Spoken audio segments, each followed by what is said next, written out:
Alors, nous venons de terminer une réunion extraordinaire du comité stratégique du M5-RFP qui a pris 6 grandes décisions.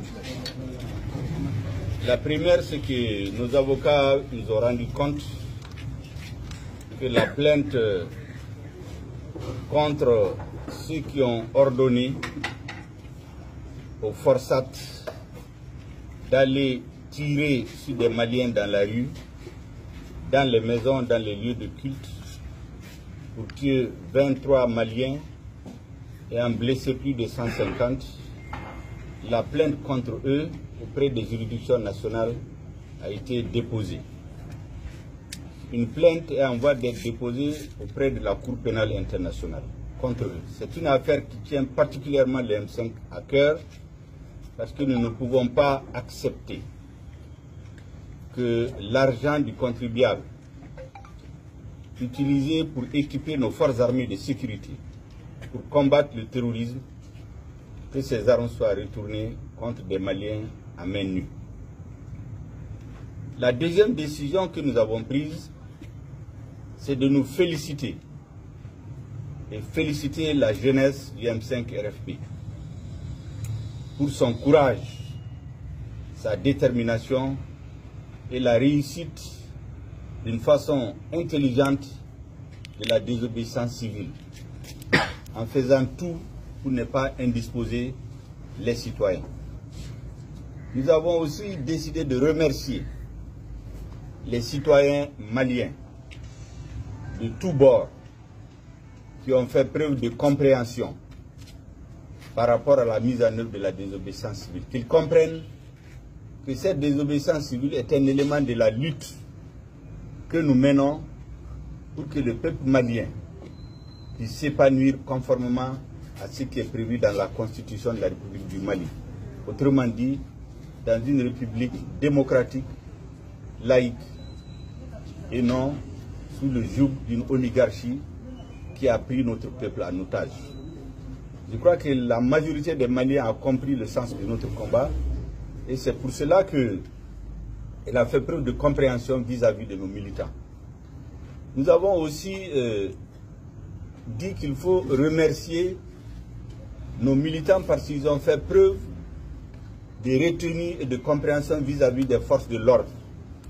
Nous leur avons expliqué que ces forces de l'ordre sont en mission de l'État et donc ce ne sont pas leurs ennemis. Donc il faut fraterniser avec elles, il ne faut pas les agresser. C'est des enfants qui vivent dans les quartiers comme nous, qui vivent les mêmes problèmes, qui sont victimes de la mauvaise gouvernance, de la mauvaise gestion. C'est leurs camarades, leurs frères, leurs sœurs qui tombent au front tous les jours. Nous avons aussi décidé de convoquer pour le mardi 11 août un grand rassemblement patriotique sur l'ensemble du territoire national dans l'après-midi. Ce grand rassemblement doit être le plus grand qui n'ait jamais été organisé en République du Mali.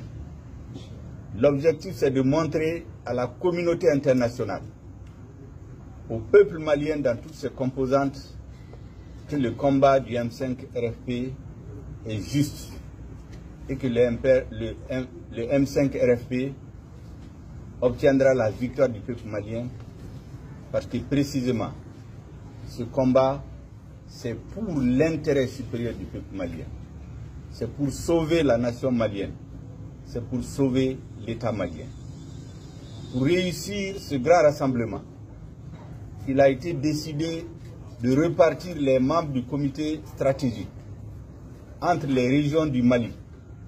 Certains membres, chaque membre ou des groupes de membres ont mission de coordonner l'ensemble des activités du M5-RFP parce qu'il y a un fort engouement à l'intérieur du pays qui ne cherche qu'à être encadré. Au niveau des communes du district de Bamako aussi, la répartition des membres du comité stratégique a été faite pour coordonner, implanter, intensifier l'implantation et élargir la base sociale et sociologique et géographique de notre mouvement. Pour que le 11 août, dans toutes les régions du Mali, dans tous les grands cercles, dans la diaspora, les Maliens puissent sortir nombreux pour dire leur rejet de ce régime. Et cela doit se faire de façon pacifique, conformément à la Constitution. Pas de violence, rester dans le cadre de la loi. Nous avons naturellement décidé aussi, pour l'histoire et pour maintenant, d'écrire l'épopée du M5 RFP, l'épopée de la bataille du peuple malien pendant ces 3 mois.